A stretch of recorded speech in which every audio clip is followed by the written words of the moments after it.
warahmatullahi wabarakatuh.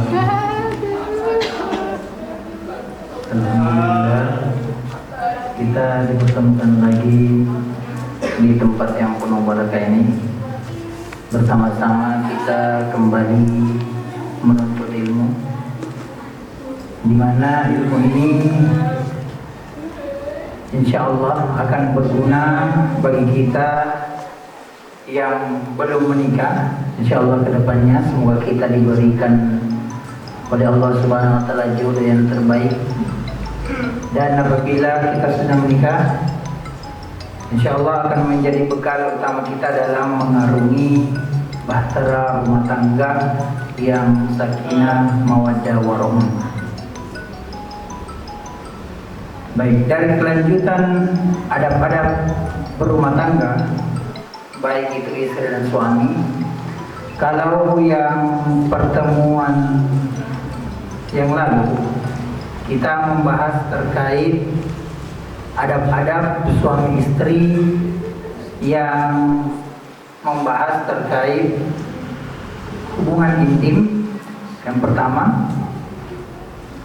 Yang kedua, larangan-larangannya, dari mulai hukum-hukumnya juga termasuk seperti yang sunnah menjadi wajib dan menjadi haram. Baik, saat ini kita akan membahas terkait adab suami istri dalam Islam, yang dimana itu mencakup tentang pembahasan keseharian.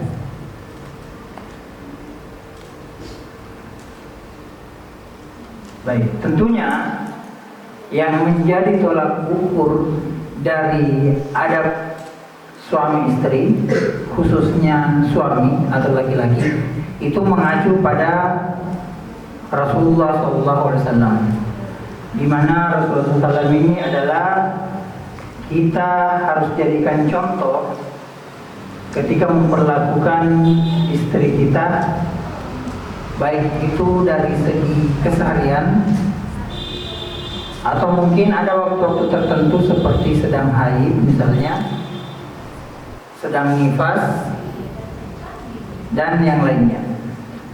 Karena Rasulullah SAW inilah contoh suri toladan yang dimana sebagai al-insan kamil atau manusia yang sempurna, untuk kita khususnya umat Islam dijadikan contoh dalam keseharian kita. Jadi contoh yang baik diambil dari Rasulullah SAW. Yang pertama, Nabi SAW dengan istri-istrinya, Nabi tidak pernah menjauhi istrinya di saat haid. Jadi sebagaimana adat istiadat sewaktu zaman jahiliyah, di mana pemahaman zaman jahiliyah itu masyarakat Mekah menganggap bahwa orang yang haid itu adalah orang yang harus dijauhi, harus dihindari, karena mereka adalah sumber penyakit yang pertama. Jadi wanita yang haid itu adalah sumber penyakit. Yang kedua, sumber bala atau musibah pada saat dia haid. Bahkan banyak dari orang-orang atau laki-laki kafir Quraisy pada zaman jahiliyah menganggap bahwa perempuan yang haid itu mendatangkan musibah, mendatangkan kerugian apabila sedang berdagang,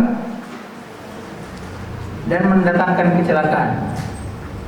Hal-hal inilah yang datang Rasulullah diubah oleh Nabi Muhammad SAW bahwa itu adalah pemikiran yang salah, itu adalah tindak kebodohan yang salah, yang harus dilupakan, yang harus dihilangkan. Bahkan ketika Rasulullah SAW datang, Rasulullah SAW memperlakukan wanita-wanita haid itu lebih terhormat.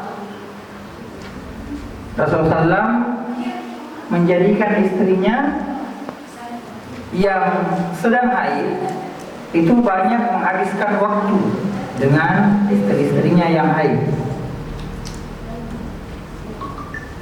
Bahkan ada beberapa hadis yang diriwayatkan oleh Sayyidah Siti Aisyah, salah satu istri Rasulullah SAW. Aisyah berkata, aku Aisyah minum ketika sedang haid bersama Rasulullah. Kemudian aku memberikannya, yaitu gelasnya, kepada Nabi SAW yang masih berisi air minum. Lalu Rasulullah SAW meminum air tersebut yang telah diberikan istrinya yang sedang haid dengan meminum bekas bibir dari Siti Aisyah. Jadi Rasulullah SAW memperlihatkan bahwa tidak ada sedikit pun rasa jijik kepada istrinya yang sedang haid, yang dimana Rasulullah SAW tetap meminum bekas dari tempat minumnya Siti Aisyah di dalam satu gelas itu.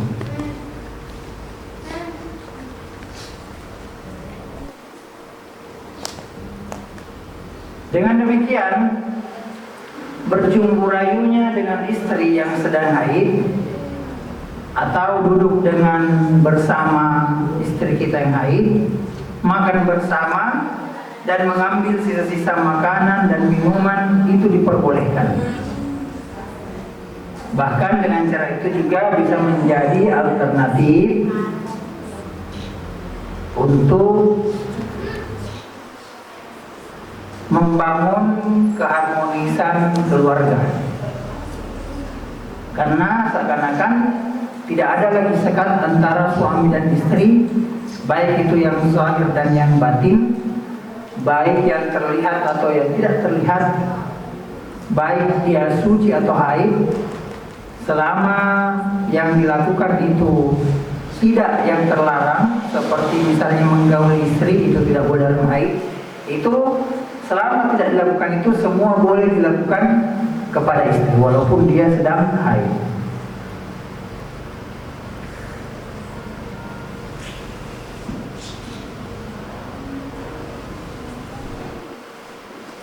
Next.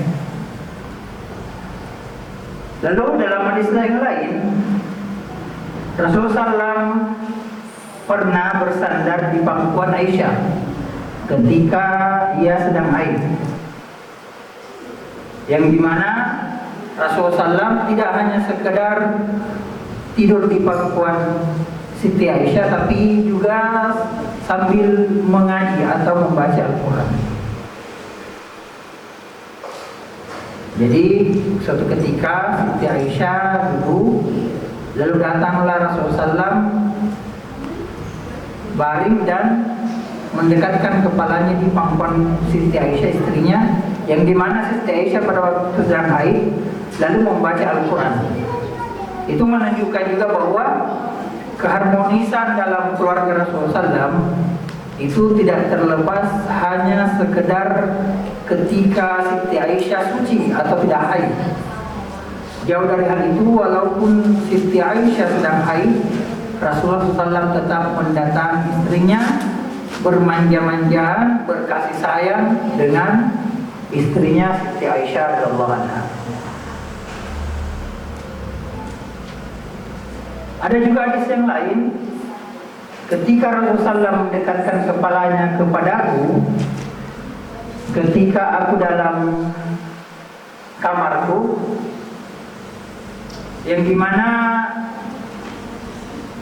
aku sedang merapikan rambutnya, dan saat itu Siti Aisyah sedang haid. Jadi bukan hanya interaksi Rasulullah SAW ke istrinya, tetapi Siti Aisyah juga pernah merapikan rambutnya, merapikan pakaiannya, di mana Rasulullah SAW tidak jijik dan tidak mengusir istrinya yang sedang haid. Seakan-akan silahkan lakukan pekerjaanmu sebagai istri, yang dimana semua pekerjaan itu boleh dilakukan selain bersenggama dengan istri atau berjima di waktu haidnya. Jadi seakan-akan yang Rasulullah SAW ingin tampakkan dalam keluarganya bahwa wanita yang sedang haid itu tidak ada perbedaan sedikit pun kecuali ketika dia hanya tidak boleh sholat, tidak boleh berpuasa, dan hal-hal yang dilarang seperti membaca Al-Quran atau berdiam diri di dalam masjid. Hanya sebatas itu. Seakan-akan perbedaannya hanya tipis sekali antara wanita yang haid dan wanita yang suci.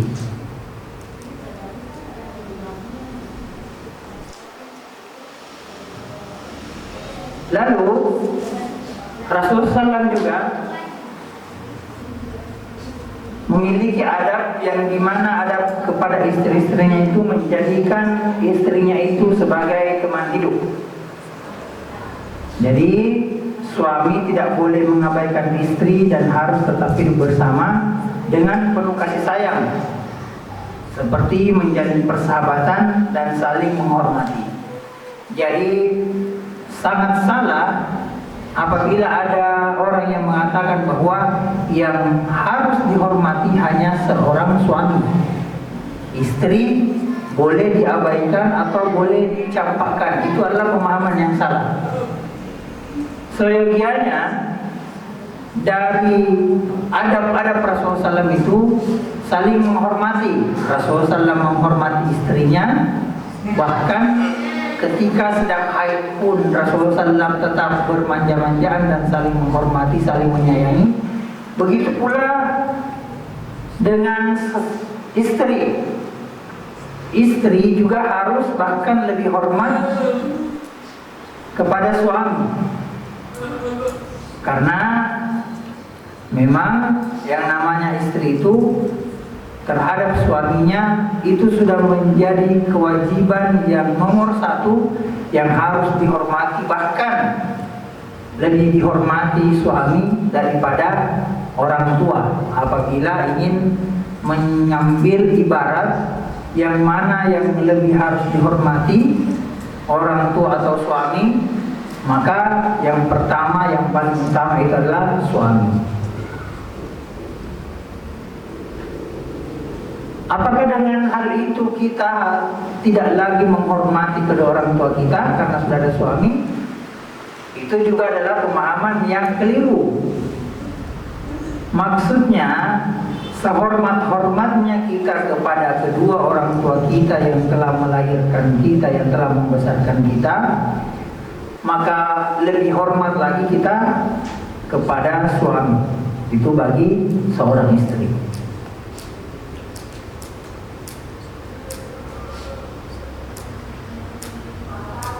Seorang suami juga harus menunjukkan kasih sayang kepada seorang istri. Jadi pemahaman yang keliru juga, yang apabila ada suami yang berpendapat bahwa aku telah menafkahimu, aku telah bekerja siang dan malam, aku telah memberikan hartaku, uangku, penghasilanku kepadamu semua, maka aku bisa berbuat apapun semauku. Apakah saya tidak mengajakmu berbicara, berinteraksi, itu terserah saya. Apakah saya pulang dan pergi tidak memberitahumu, tidak meminta pendapat kepadamu, itu terserah saya. Itu juga adalah hal yang keliru. Karena walaupun suami yang dalam artian saat ini mungkin menjadi tulang punggung keluarga,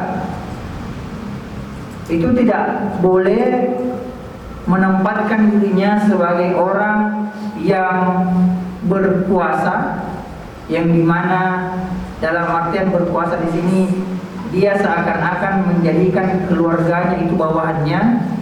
Apapun yang dia ingin lakukan, dia lakukan, baik itu maksiat apapun itu, dia seakan-akan menjadi bos dalam keluarganya. Itu adalah hal yang keliru.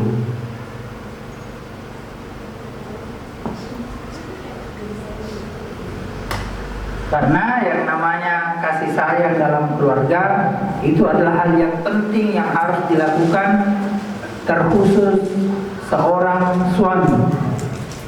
Karena tidak banyak kasus yang terjadi di luar sana di mana suaminya sudah memberikan penghasilannya kepada istrinya, memberikan hartanya, tetapi tidak memberikan kasih sayang.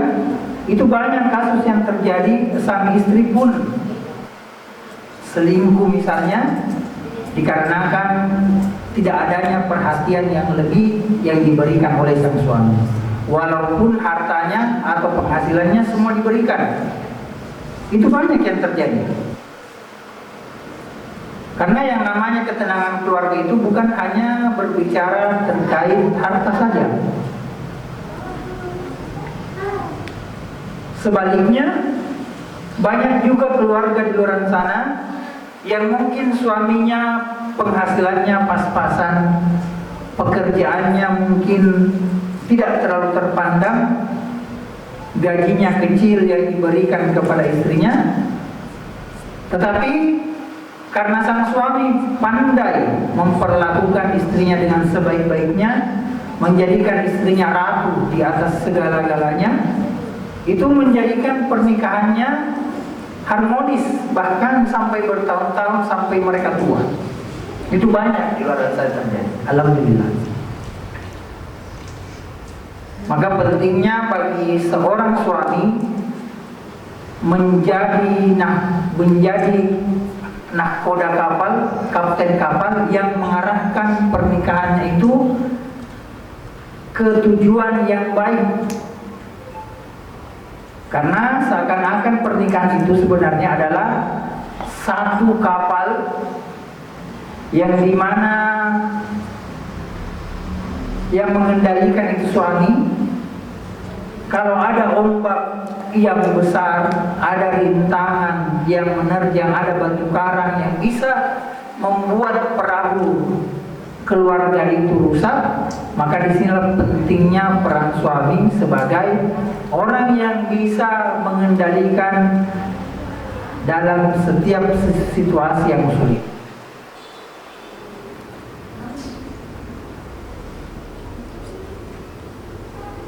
Salah satu juga yang menjadikan suami itu sebagai pemimpin dalam keluarganya, dikarenakan suami memang diciptakan oleh Allah itu diberi kemampuan berpikir yang lebih logis dan tidak menggunakan kebanyakan perasaan mereka. Karena yang namanya perasaan itu bisa saja menjadikan seseorang, khususnya wanita, itu lebih lemah dalam mengambil tindakan dan biasanya terhitung tidak bijaksana. Maka Allah Subhanahu wa taala mentakdirkan sebagai kepala keluarga itu laki-laki, karena seorang laki-laki biasanya bisa lebih bijak dalam berpikir dan tidak tergantung dengan perasaannya yang berlarut-larut.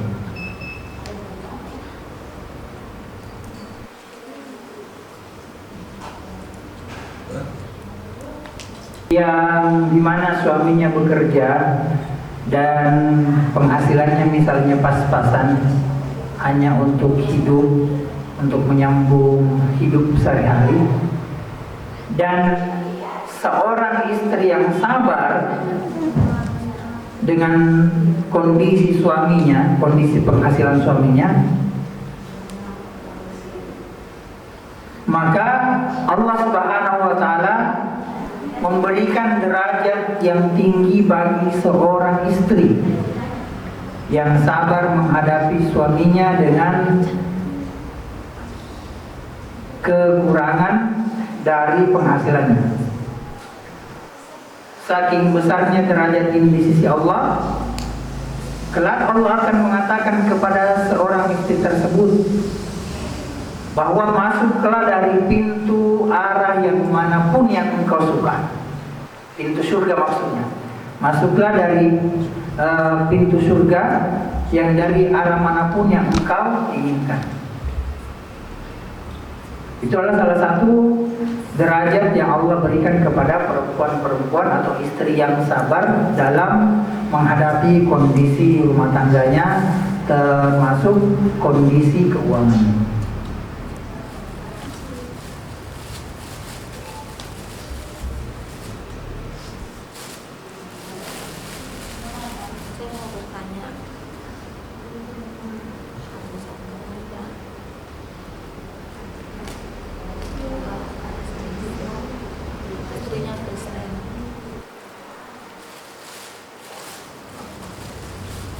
Bagaimana dengan hubungan suami istri sedangkan satunya Islam, satunya Kristen, itu bagaimana?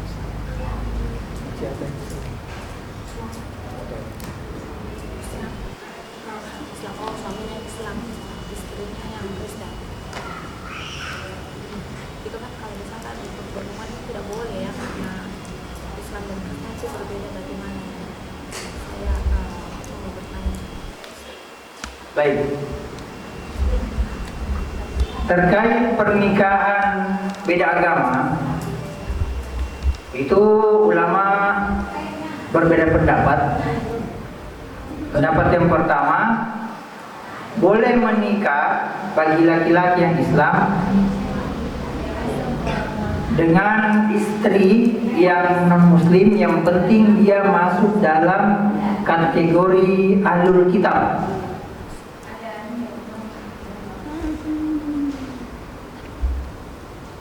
Ahlul kitab itu siapa saja? Yang pertama Nasrani,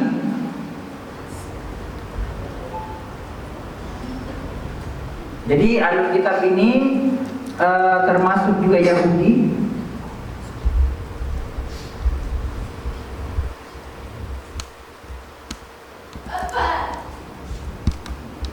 Jadi ada 4 kitab yang Allah Subhanahu wa taala turunkan kepada nabi-nabinya. Yang pertama ada Zabur, ada Taurat, ada Injil, dan Al-Quran. Ahlul kitab inilah yang memiliki pedoman dengan kitab-kitab mereka, itu disebut ahlul kitab. Ini boleh menikah walaupun dia beda agama. Itu pendapat ulama. Tapi ada juga pendapat ulama yang merujuk kepada Al-Quran yang mengatakan bahwa nikahilah bagi kalian seorang mukmin laki-laki, nikahilah mukmin perempuan. Maksudnya orang Islam laki-laki menikahlah dengan orang perempuan Islam. Begitu juga dengan wanita. Bagi wanita yang mukmin atau beriman atau Islam, maka menikahlah dengan laki-laki yang Islam atau beriman. Karena kelak apabila kalian menikah dengan beda agama, itu akan menjadikan hubungan kalian bisa bercerai-berai. Dalam artian susah untuk diseragamkan, susah untuk dipadukan atau susah untuk sejalan karena adanya perbedaan agama. Terkait hubungan suami istri yang beda agama, contoh Islam menikahi orang Yahudi atau Nasrani, orang Kristen, apabila ingin berhubungan itu tetap halal, boleh, dikarenakan tetap menikah bersama dengan ahlul kitab.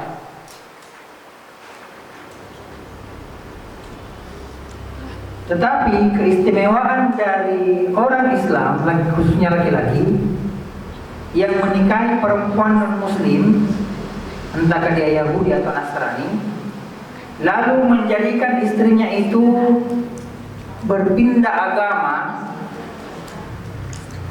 menjadi Islam, maka itu adalah salah satu jihad yang luar biasa. Suami pun akan mendapatkan derajat yang tinggi di sisi Allah Subhanahu wa taala dikarenakan telah mengislamkan istrinya.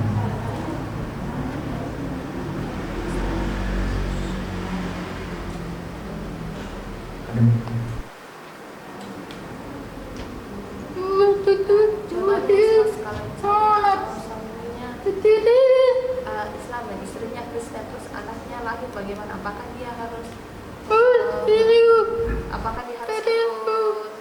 agama Islam, agama anaknya, apa harus ke Islam atau Kristen? Bagaimana dengan permasalahannya?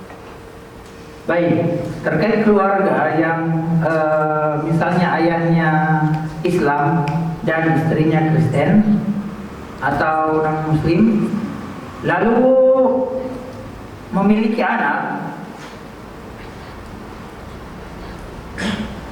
jadi anak tersebut nanti akan tumbuh dewasa dan akan diberikan pemahaman. Bagi orang tua yang bijak, yang berbeda agama, itu akan mendiskusikan terkait hal-hal yang menyangkut agama mereka masing-masing. Contoh misalnya, ayah dan ibu akan duduk berdiskusi atau membicarakan terkait agama di waktu anak ini sudah beranjak dewasa, sudah mumayyiz atau sudah tahu mana yang baik dan yang buruk. Maka itu boleh dibicarakan bertiga. Terkait dari keputusan anaknya mau masuk Islam atau mau masuk Kristen, itu memang sudah ditakdirkan oleh Allah.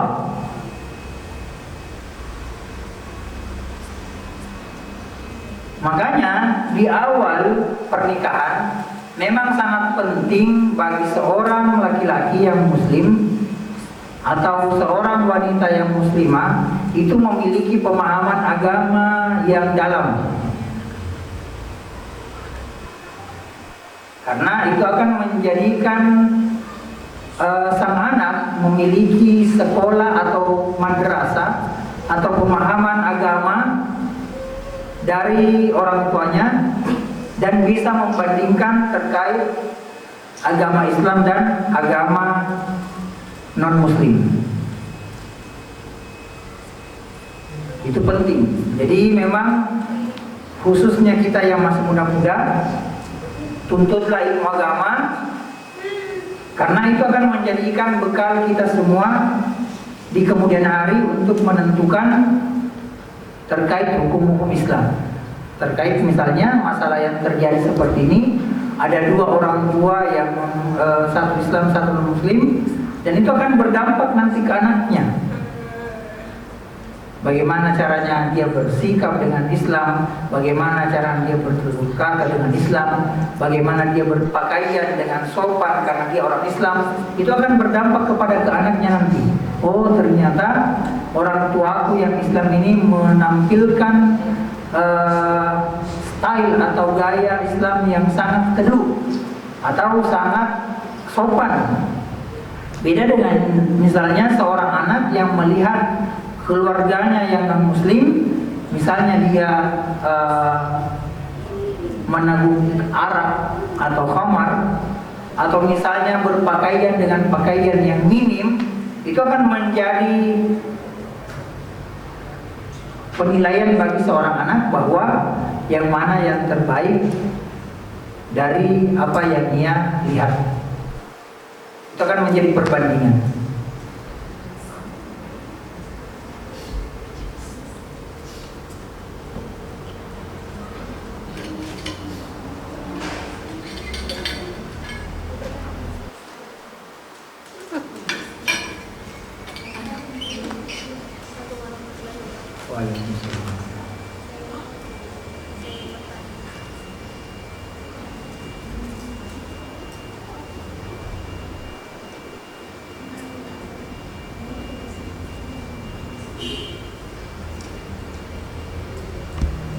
Terkait orang tua yang pola didiknya agak keras kepada anaknya, Contoh misalnya ada orang tua yang memerintahkan kepada anaknya untuk melakukan sholat,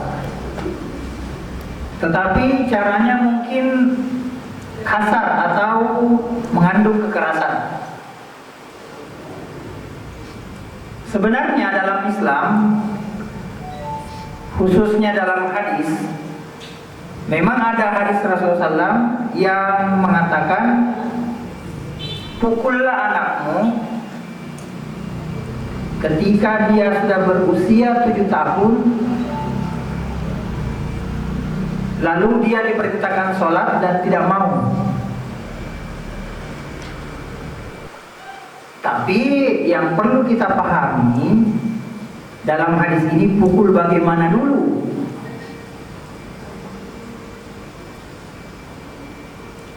Jadi ulama mencontohkan yang dimaksud pukulan perintah untuk melakukan sholat di situ adalah pukulan yang tidak berbekas. Itu yang pertama.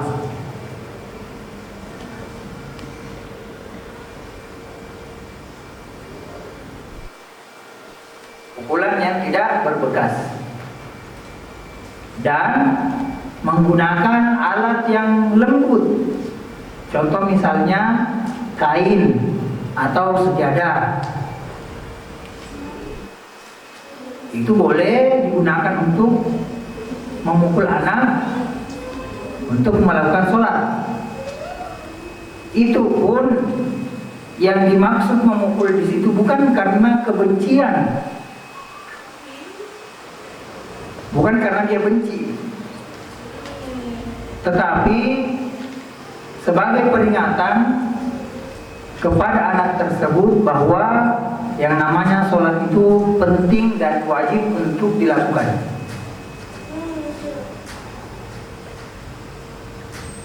Itu yang pertama terkait memukul.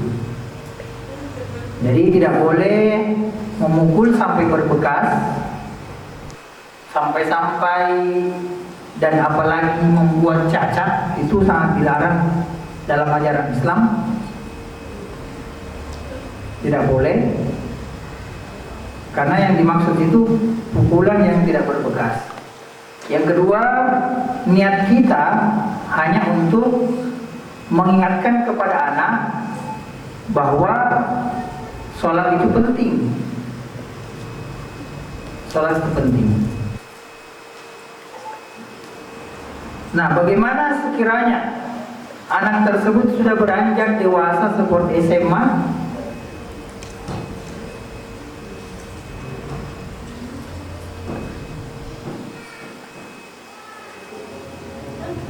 Itu sudah tidak boleh lagi menggunakan kekerasan, karena tidak ada dalam satu riwayat pun ketika Rasulullah SAW melihat orang yang tidak sholat lalu dia memukulnya atau melakukan kekerasan kepada orang yang tidak sholat tersebut. Memang ada hadis Rasulullah SAW yang dimana Rasulullah SAW mendatangi rumah-rumah orang yang tidak sholat dan seakan-akan ingin membakarnya. Ada hadisnya. Jadi Rasulullah SAW pernah marah atau jengkel kepada masyarakatnya atau umatnya atau kaumnya dan membawa api, obor api. Lalu Rasulullah SAW mengatakan, aku seakan-akan ingin membakar rumah kalian karena kalian meninggalkan sholat. Tapi sebenarnya ada makna dari perilaku Rasulullah SAW. Maksudnya apa? Daripada kalian dibakar api neraka nanti, yang dimana api neraka ini sangat dahsyat panasnya, coba kalian dekatkan dulu diri kalian dengan api yang saya bawa ini di dunia. Apabila kalian merasa kebal atau tidak merasa kepanasan dengan api itu, silakan tinggalkan sholat. Tetapi kalau masih merasa api itu sangat panas di dunia, maka jangan coba-coba meninggalkan sholat, karena di neraka kelak kayu bakarnya itu adalah manusia.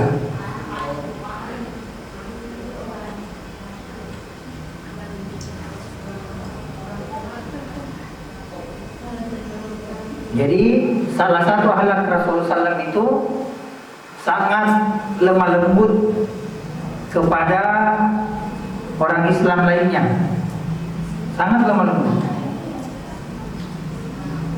Rasulullah SAW itu baru terlihat marahnya apabila agama Islam ini dihina.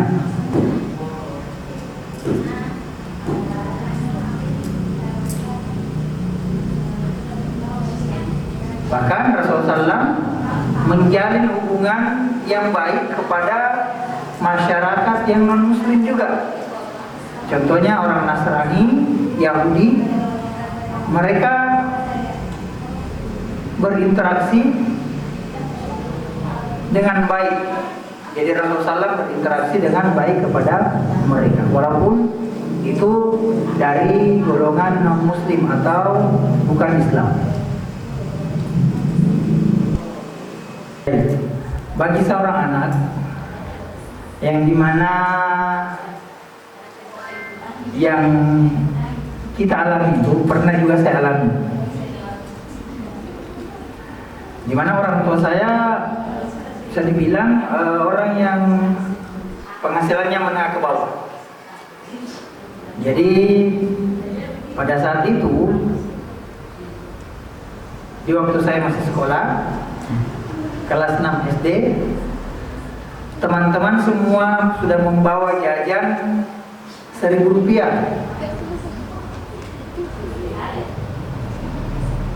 Saya masih membawa Rp200.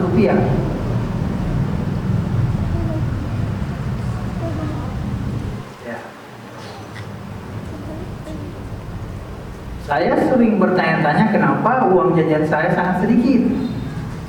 Dan bahkan saya merasa zolimi dan tidak adil.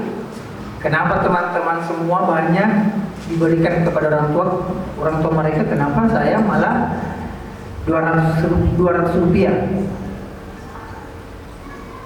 Tetapi pada waktu itu pun saya tidak ada perasaan yang menganggap bahwa mereka jahat kepada saya. Saya memang merasa tidak adil, tapi saya tidak merasa bahwa saya dijahati. Ternyata setelah mereka semakin tua dan saya pun sudah berada di tingkat SMA pada waktu itu, barulah mereka mengutarakan niat mereka kepada kami, maksudnya kepada saudara-saudara saya. Jadi saya bersaudara ada 7 orang. Dia pun, orang tua pun mengatakan bahwa kami insya Allah bulan depan itu sudah ingin berangkat haji.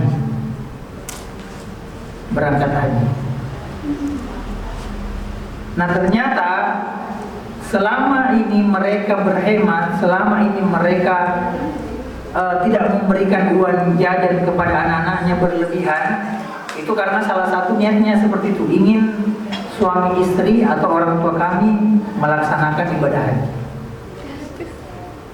Dan pada saat itu kami pun merasa senang dan bahagia karena bisa dibilang dari perjuangan mereka yang bertahun-tahun menabung untuk naik haji akhirnya kesampaian.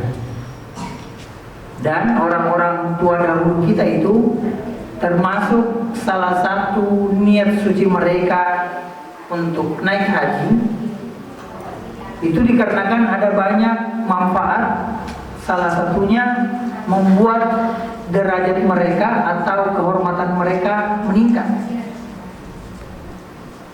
Jadi di kampung itu, saya sedikit cerita, kalau ada orang tua yang belum haji, itu bisa dibilang mereka kastanya rendah. Bahkan kalau ada acara-acara kayak pernikahan atau apapun, mereka biasa duduk paling belakang. Dan orang-orang yang sudah haji ini biasanya dipersilahkan maju ke depan. untuk mengambil tempat yang khusus atau yang telah disediakan. Dan bagi orang tua atau keluarga yang meniatkan untuk mengangkat derajat mereka, itu boleh, agar tidak dipandang enteng oleh orang-orang lain, itu boleh. Bahkan itu adalah salah satu jihad untuk mengangkat harkat martabat kita sebagai kepala rumah tangga. Justru bagi orang-orang yang tidak mempedulikan kehormatan keluarganya, itu sama dengan mereka zalim. Contoh misalnya ada seorang tua yang memiliki anak gadis. Anak gadisnya ini berkeliaran keluar rumah dengan pakaian minim.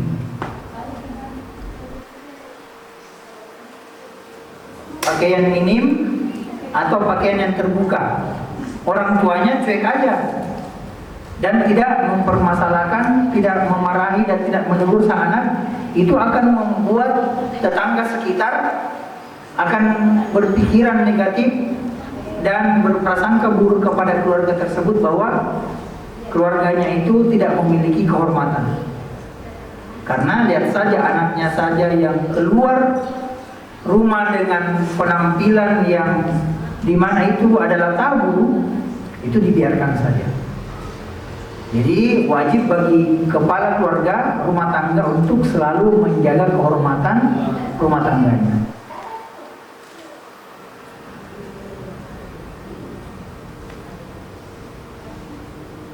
Ada lagi yang ditanyakan?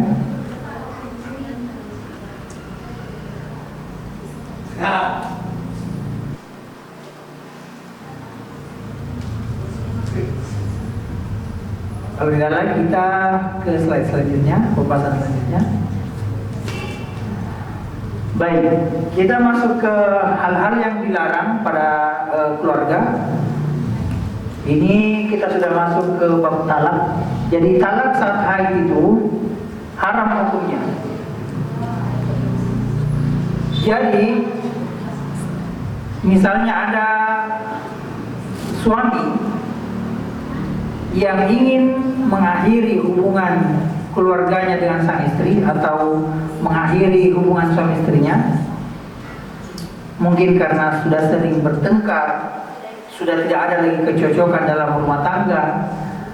Seorang suami yang dimana diharapkan menjadi seorang pelindung, tetapi malah suaminya yang menyakiti dan menzolimi istrinya, ataukah seorang istri yang tidak lagi menjaga kehormatan suaminya, di mana mungkin dia sudah melakukan pelanggaran yang parah seperti dekat dengan laki-laki lain atau bahkan berselingkuh, itu boleh bercerai, boleh berpisah, tetapi ada syarat-syarat yang mengikat, seperti tidak boleh menjatuhkan talak saat sang istri haid.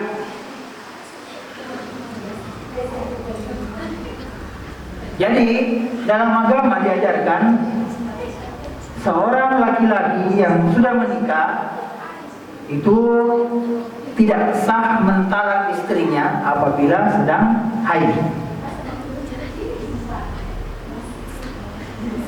Dan ulama berbeda pendapat dalam hal ini.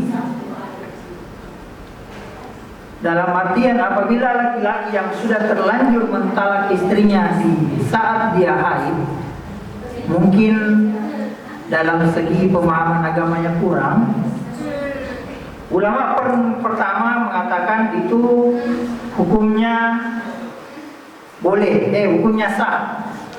Hukumnya sah, talak tetap jatuh, tetapi ketika nanti istri sudah suci dari haidnya, sudah bersih, maka harus diulang talaknya.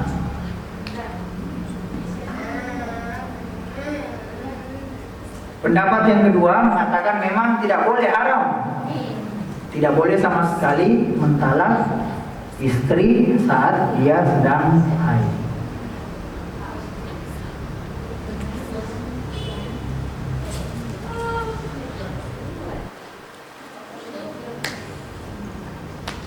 Dan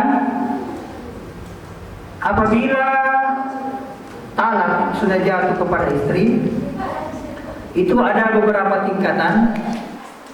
Ada talak 1, talak 2, talak 3, atau biasa dalam istilah agama talak raj'i dan talak bayin.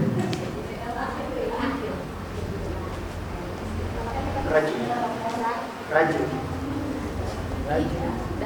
bayin.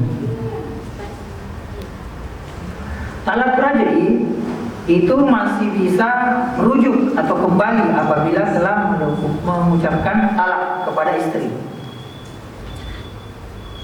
Boleh kembali.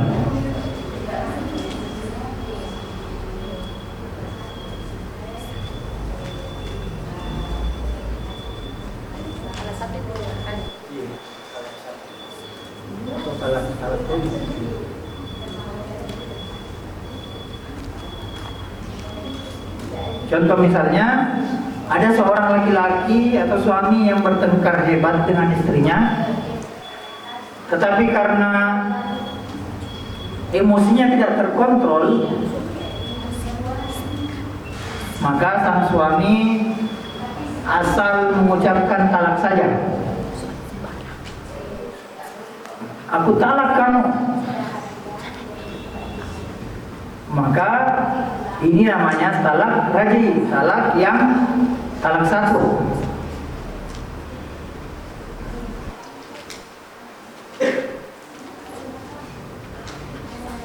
Maka apabila kondisinya sudah kembali membaik,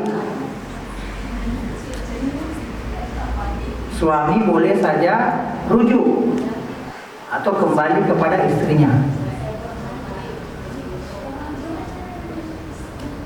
Itu boleh kembali.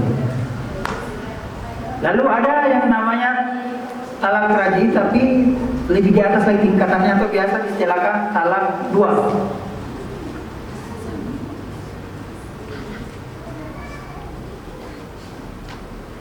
Yaitu seorang suami yang telah menjatuhkan talak, yang dimana dia haid, harus menunggu dulu masa bersihnya, atau biasa disebut masa iddah, sampai 3 kali suci. Jadi 3 kali suci itu seorang wanita yang haid, misalnya dalam sebulan dia haid, itu 1, bulan depan haid lagi, itu 2, bulan ketiga dia haid lagi, maka itu namanya 3 kali haid, lalu 3 kali juga suci.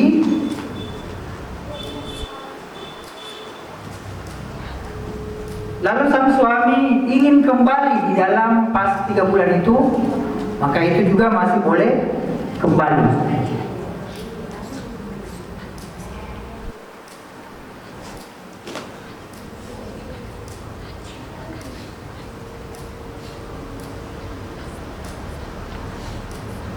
Tetapi kembalinya itu berbeda dengan yang pertama. Dia harus dinikahkan kembali. Jadi prosesi pernikahan itu harus dilakukan lagi, seperti ada saksi, ada wali yang melihat pasangan suami istri ini rujuk atau kembali. Harus pakai hakim atau? Iya, harus hakim saksi.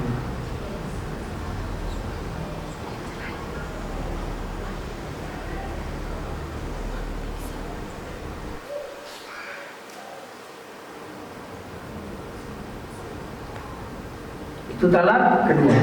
Atau yang selanjutnya, talak ketiga, yang dimana suami istri sering bertengkar dan tidak ada kecocokan lagi, dan mereka beranggapan bahwa tidak ada lagi jalan keluar kecuali bercerai.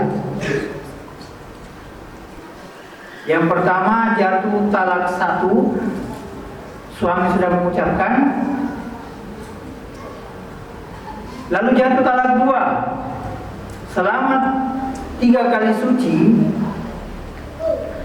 tidak ada lagi niat untuk kembali, jatuh talak 2, sampai berpisah, bercerai, jatuh talak 3, bahkan sudah masuk ke pengadilan.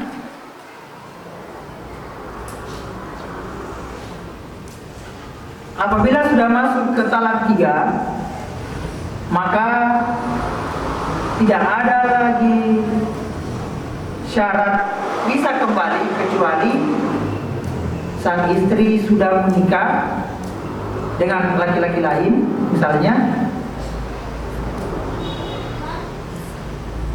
harus menikah dulu sang istri atau mantan istri. Dan seandainya laki-laki ini berubah pikiran untuk tetap ingin kembali, maka dia harus bercerai dulu dengan suaminya yang lain.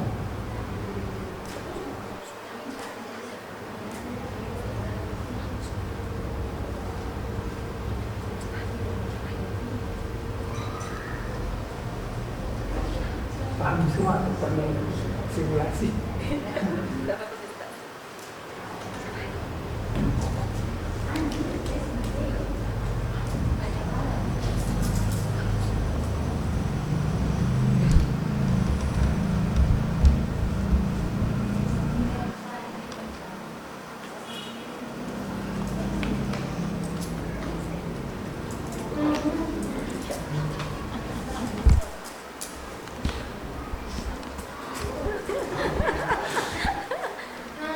Mau bertanya Ustaz, bagaimana saya pernah melihat kayak orang benar ya, perempuan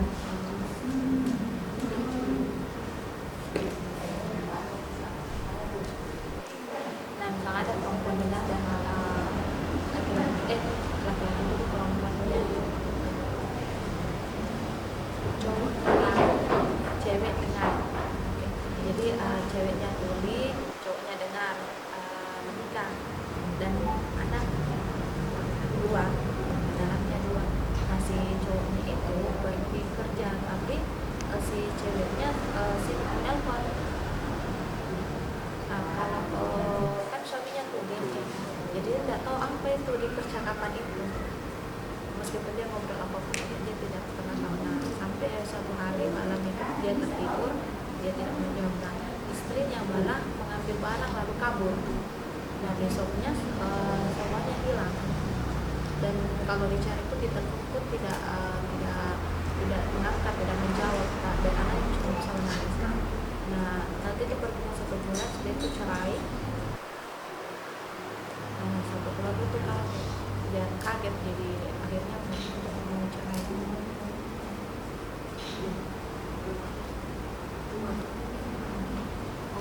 Orang tuanya malah emosi jadi meminta dia untuk bercerai.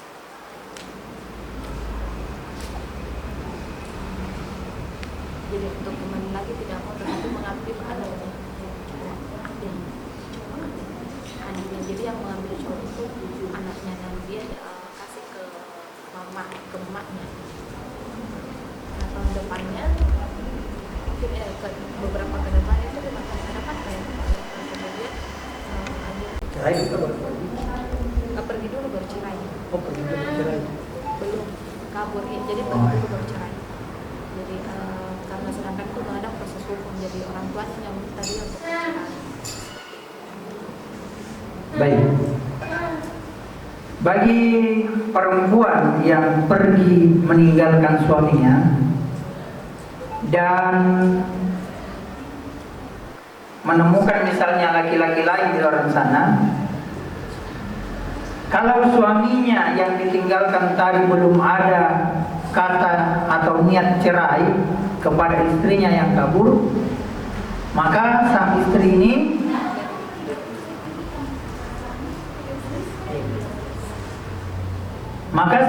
ini akan tetap dalam hukum zina.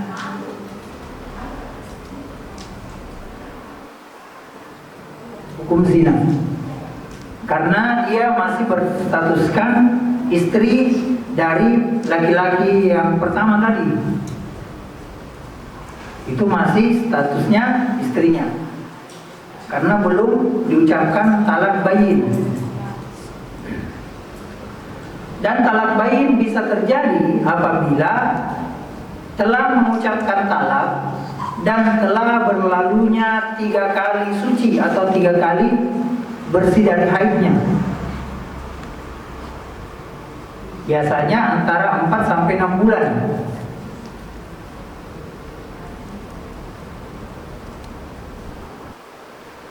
Apabila perempuan pergi sebelum dia selesai masa haidnya,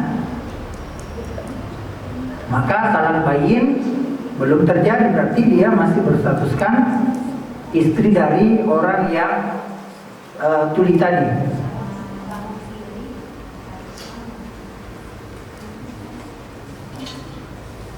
Lalu hukum dari perempuan yang tadi sudah tidak cocok dengan laki-laki selingkuhannya, lalu berpisah juga dan ingin kembali lagi kepada suami pertamanya, mantan suaminya, itu sang suami harus menikah dulu. Harus menikah dulu, lalu boleh masuk perempuan yang mantan istrinya tadi yang pertama.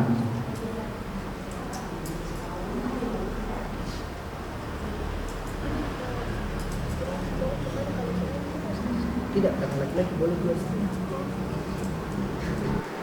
Beda sama perempuan tadi. Perempuan boleh 2 suami.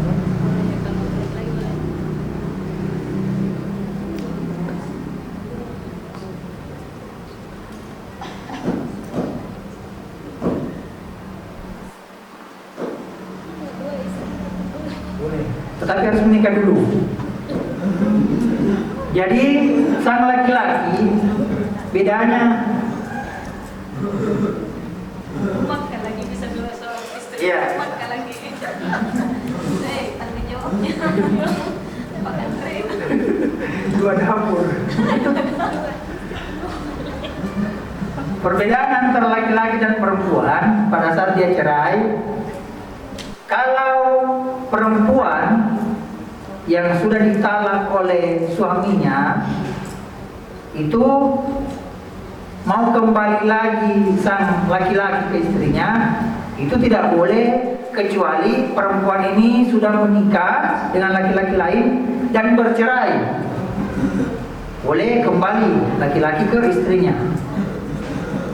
Tetapi kasusnya apabila yang ditinggal cerai adalah laki-laki dan sang istri menemukan laki-laki lain, ternyata dalam perjalanannya dia tidak cocok juga, cerai, perempuan ini boleh kembali ke suami yang dulu, tetapi suaminya sudah harus punya istri.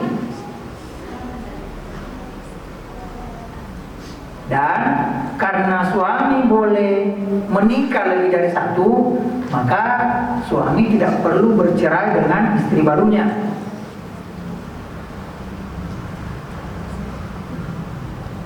Kalau perempuan tidak boleh memiliki 2 suami, otomatis harus dicerai 1.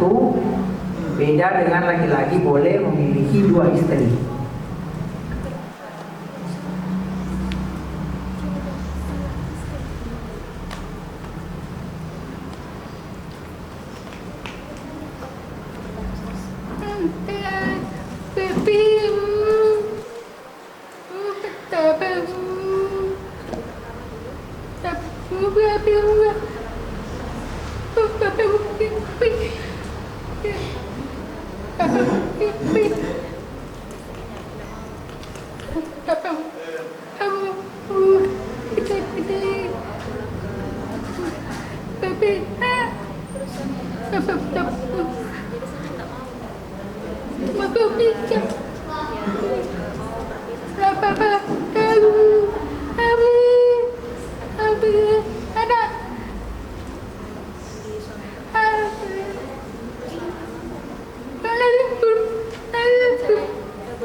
Kalau katanya sudah ketemu dengan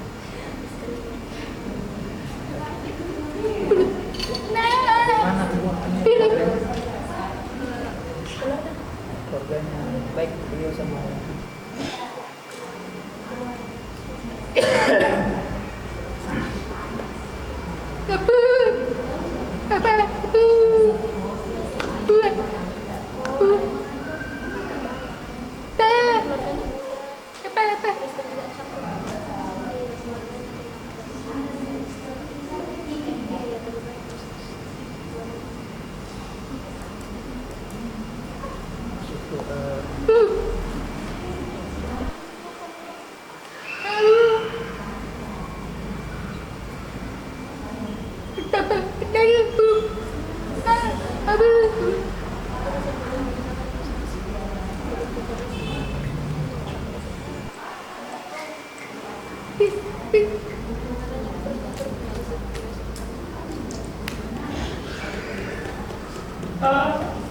memang tidak dilakukan.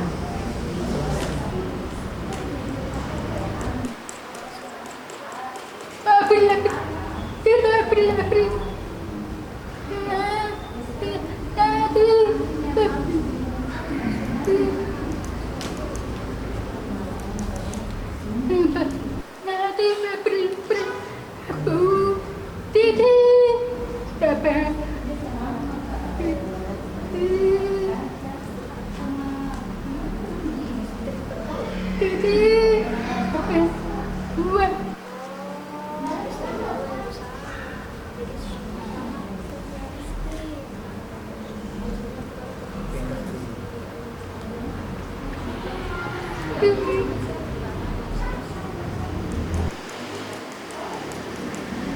dia pergi dari suaminya apa dan sepakat cerai.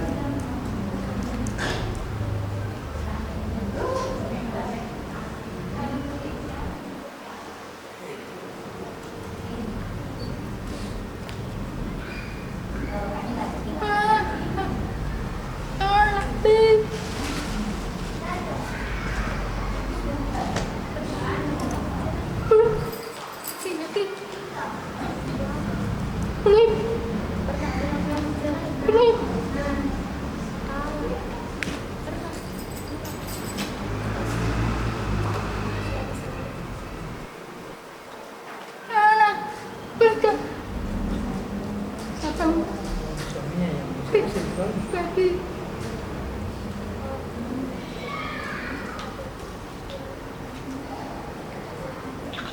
suka.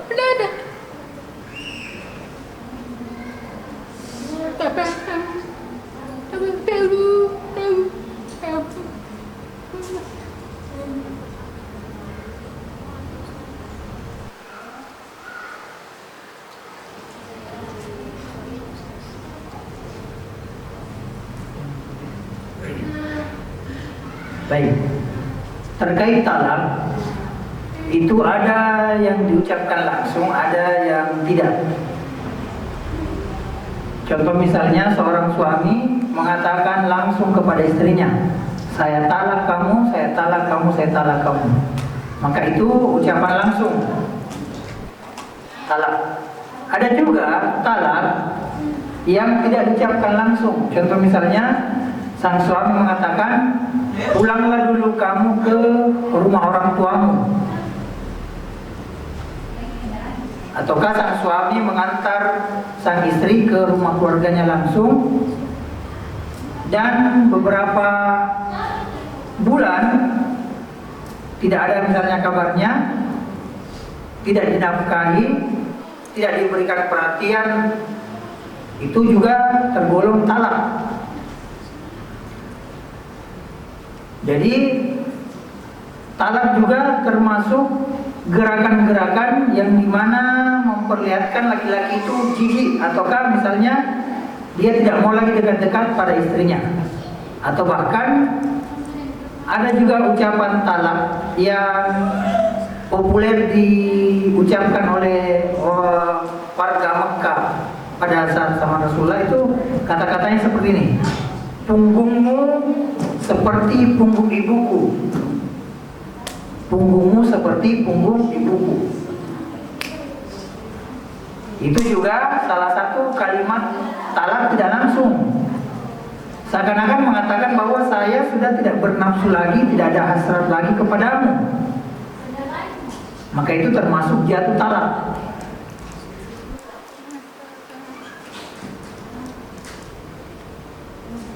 Maka seorang laki-laki yang bijak itu tidak mengucapkan kalimat talak sembarangan. Karena kalimat talak itu tidak boleh dijadikan bahan lelucon atau bercandaan. Karena itu adalah hukum agama. Kalimat talak itu adalah hukum agama yang tidak boleh dijadikan sebagai lelucon atau bercandaan. Saking tidak bisanya dijadikan kalimat bercandaan kalimat talak itu, salah satu hikmahnya seseorang yang mau kembali kepada suami atau istrinya yang dulu itu tidak boleh langsung kembali apabila sudah jatuh talak 3, tetapi harus menikah dulu. Walaupun mereka mungkin masih saling menyayangi, saling mencintai,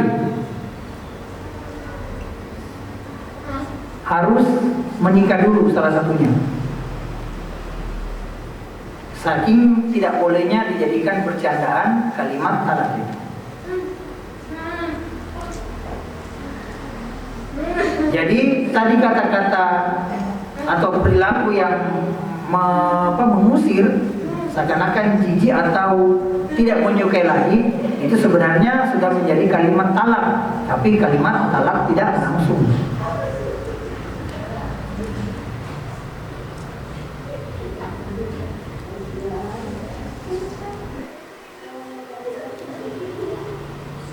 Dan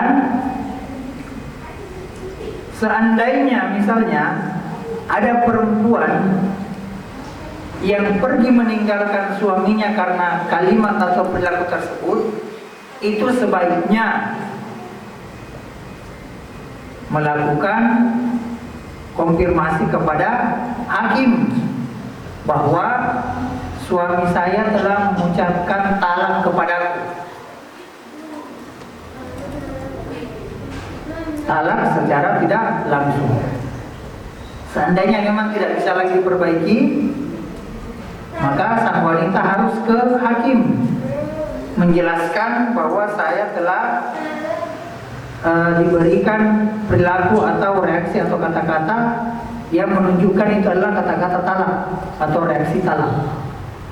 Nah, nanti yang wali hakim, ya hakim akan menentukan bahwa ini sudah jatuh betul-betul talak 1, 2, atau 3. Salah satu hikmahnya seorang wanita harus konfirmasi kepada hakim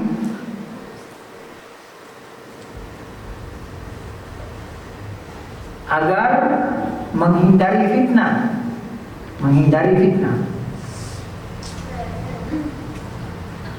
Karena jangan sampai yang tahu kata-kata talak atau perilaku talak itu hanya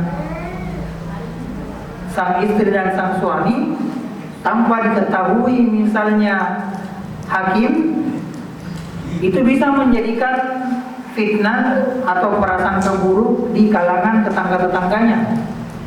Contoh misalnya ada tetangga yang berpikiran bahwa lah kok dia sudah ditinggalkan dengan suaminya tanpa kabar berbulan-bulan, apakah dia sudah cerai atau belum? Itu tidak ada konfirmasi seperti itu kalau tidak dilaporkan ke hakim. Nanti hakim yang akan memutuskan bahwa ini sudah jatuh talak 1, 2 atau 3, talak raj'i atau talak bayin. Nanti hakim juga yang memutuskan bahwa inilah penyelesaiannya, talak 1, talak 2 penyelesaiannya ini, talak 3 penyelesaiannya ini. Agar tetangga juga berpikiran, apabila ada laki-laki baru yang mendekat dan mereka sudah tahu bahwa dia sudah jatuh talak, itu prasangka buruk kepada sang perempuan itu sudah terlepas, karena sudah ada konfirmasi dari hakim bahwa dia sudah jatuh talak. Jangan didiamkan. Pergi berbulan-bulan tidak ada kabar, didiamkan. Lalu tiba-tiba beberapa bulan atau beberapa tahun menikah sang perempuan ini tanpa kabar, maka itu salah. Harus ada konfirmasi, harus ada keputusan dari hakim bahwa memang perempuan ini sudah resmi berpisah atau sudah jatuh talak.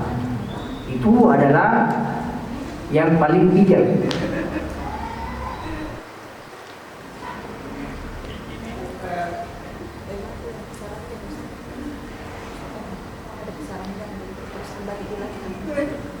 Terkait kisaran jam,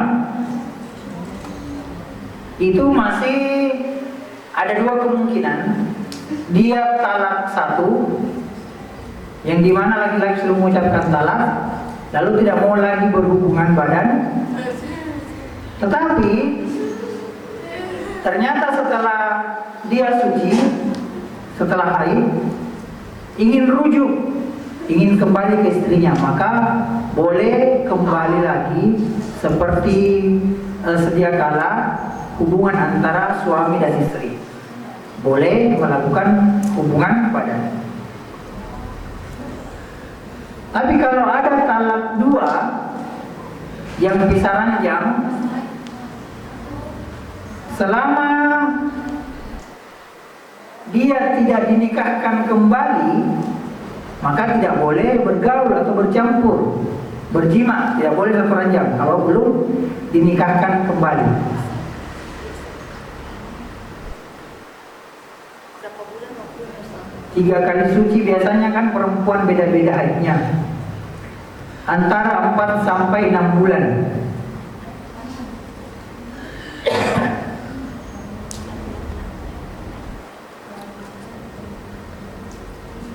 Jadi tergantung dari 3 kali sucinya perempuan.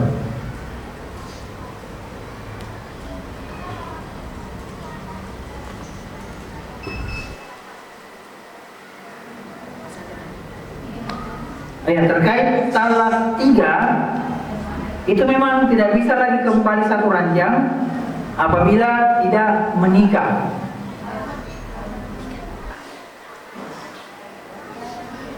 Tidak menikah dengan laki-laki lain atau perempuan lain. Itu talak 3, talak bayi.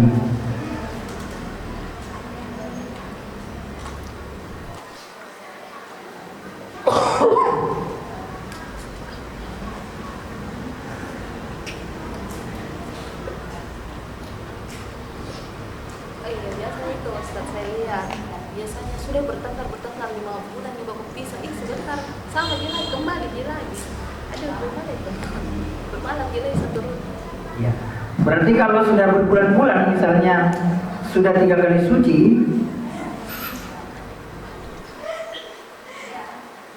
dan laki-laki dan perempuan ini mau balikan, maka dilihat dulu apakah dia talak 1 atau talak 2.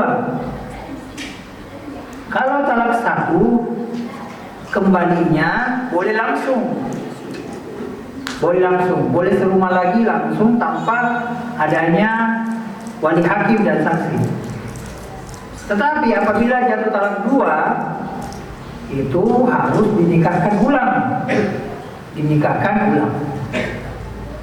Jadi 1 dan 2 itu masih boleh kembali, tetapi syarat dan ketentuannya berbeda. Talak 1 boleh kembali langsung. Talak 2 boleh kembali tetapi harus nikah kembali tanpa menikah seperti yang dilakukan oleh talak 3. Dan talak 3 boleh kembali, dan syarat kembalinya laki-lakinya harus menikah dan perempuannya juga harus menikah, dan diceraikan yang pasangan suaminya, ceraikan pasangan istrinya, lalu boleh kembali. Tetapi bagi laki-laki boleh mengumpulkan 2 istri.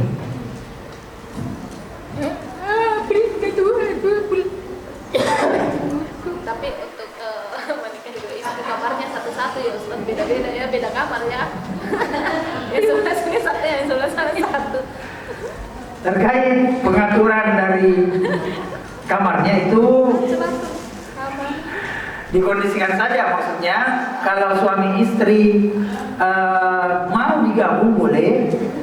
Kalau misalnya kedua-dua istri yang tidak mau digabung juga boleh.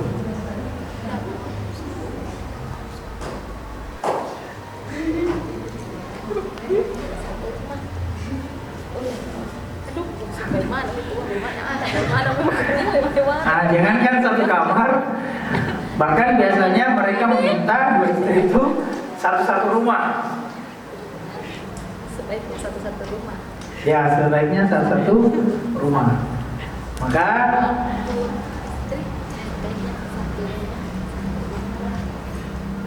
bagi yang laki-laki ingin berpoligami atau ingin menambah istri, maka pertimbangkan juga dari segi perasaan perempuan.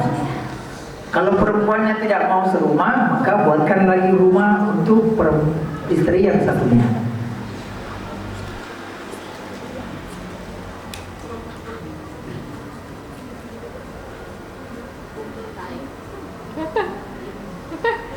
Jadi kalau istrinya 5 istrinya baru 1 suaminya, terus lahir anaknya 6. Anak pertama, istri pertama lahir 6, terus anak istri keduanya lahir 3, terus anak istri keempatnya lahir 2. Aduh, kalau di totalnya 14 anak Dalam satu rumah. Terus bagaimana dengan keuangannya? Kalau bilang dia sampai sakit.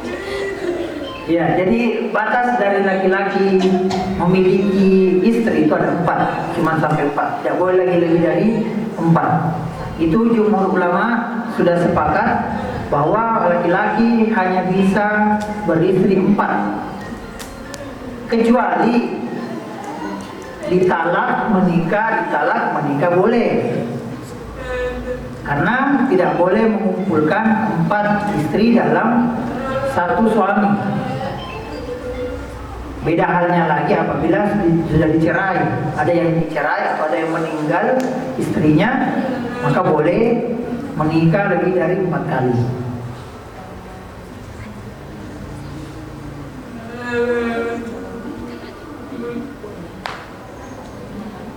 Dan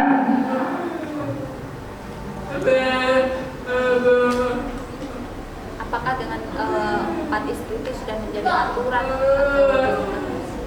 atau sudah menjadi aturan ketetapan atau? iya, jadi dalam Al-Quran memang sudah menjadi aturan ketetapan batas laki-laki yang ingin beristri lebih dari 1, batasnya hanya 4.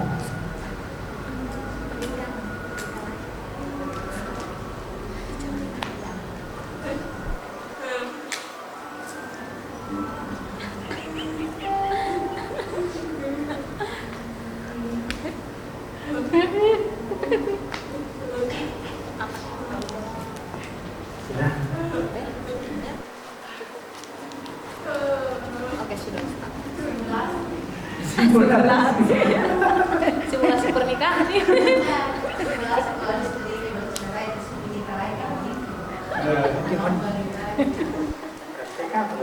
Jelas tidak percaya. Aman insya Allah.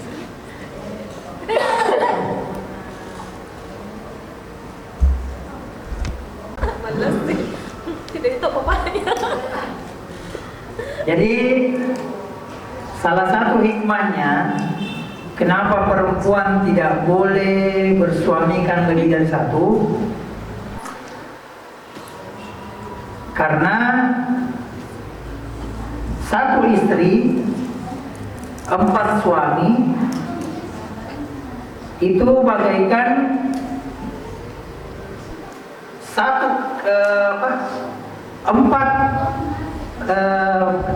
satu kolam air misalnya diisi dengan satu keran, maka jelas sumbernya satu keran itu dari keran yang pertama, keran satu itu.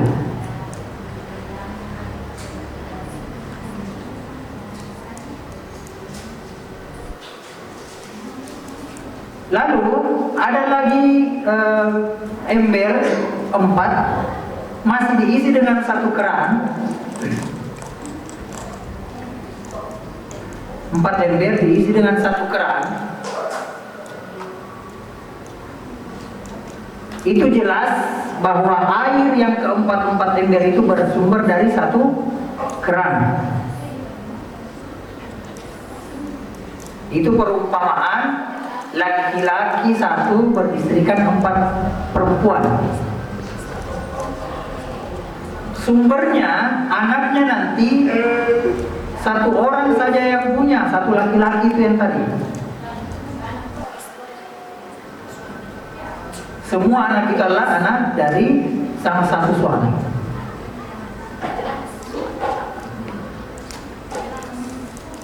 Tetapi apabila dibalik,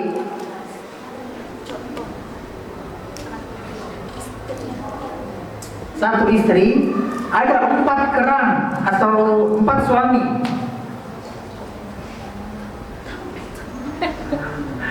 maka tidak ada yang tahu anaknya siapa tadi yang jadi. Siapa bapak?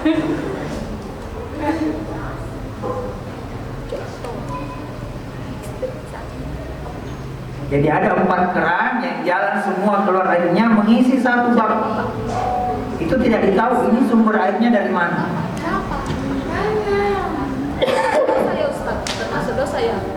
Iya, memang dilarang perempuan memiliki lebih dari.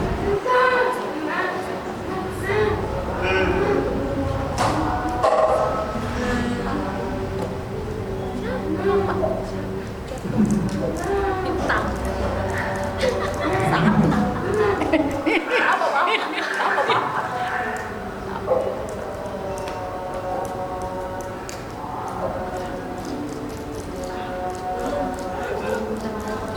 Karena saat ini kan diterima, tidak tahu.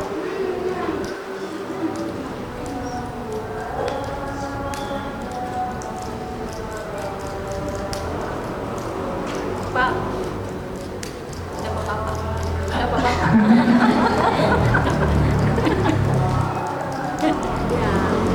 Ya, sip. Baik, karena waktu sudah membatasi kita, insya Allah hari ini kita cukupkan. Semoga ada manfaat yang bisa diambil dan bisa diajarkan kepada orang-orang yang ada di sekitar kita, keluarga kita, kenalan kita, dan orang-orang yang kita sayangi, bahwa sesungguhnya pernikahan itu mengandung hikmah yang luar biasa besar. Tentunya kita yang sudah menikah terkhusus itu menjaga kerukunan rumah tangga kita, jangan sampai terpecah belah, apalagi sampai bercerai, karena sesungguhnya perceraian itu adalah hal yang dihalalkan dalam agama, tetapi sangat dibenci Allah Subhanahu wa Ta'ala. Allah sangat membenci yang namanya perceraian, tetapi halal dan dibolehkan dalam agama. Semoga kita termasuk keluarga yang dimana Allah jaga jaga kehormatan keluarga kita, jaga keharmonisan keluarga kita sehingga kita tidak mengalami yang namanya perceraian tersebut. Adapun tidak diminta-minta itu terjadi, maka kembalilah kepada Allah, jalankan segala perintahnya dan sunnah-sunnah nabinya, dan kita saling menjaga kehormatan. Hidup di dunia ini hanyalah sementara, akan ada tempat yang kita harus bertanggungjawabkan, di mana semoga kita semua tergolong hamba-hamba yang selamat dari api neraka dan dimasukkan ke surga Allah Subhanahu wa taala dengan menjaga kehormatan. Amin ya rabbal alamin. Baik, mari kita tutup dengan doa. Bismillahirrahmanirrahim. Alhamdulillahirabbil alamin. Wassalatu wassalamu ala Rasulillah sayyidil mursalin. Hamdan syakiran hamdan na'iman yuwafi ni'mahu wa yukafi mazida. Ya Rabbana lakal hamd. Rabbana atina fid dunya hasanah wa fil akhirati hasanah wa qina adzabannar. Walhamdulillahirabbil alamin. Sekian, assalamualaikum warahmatullahi wabarakatuh.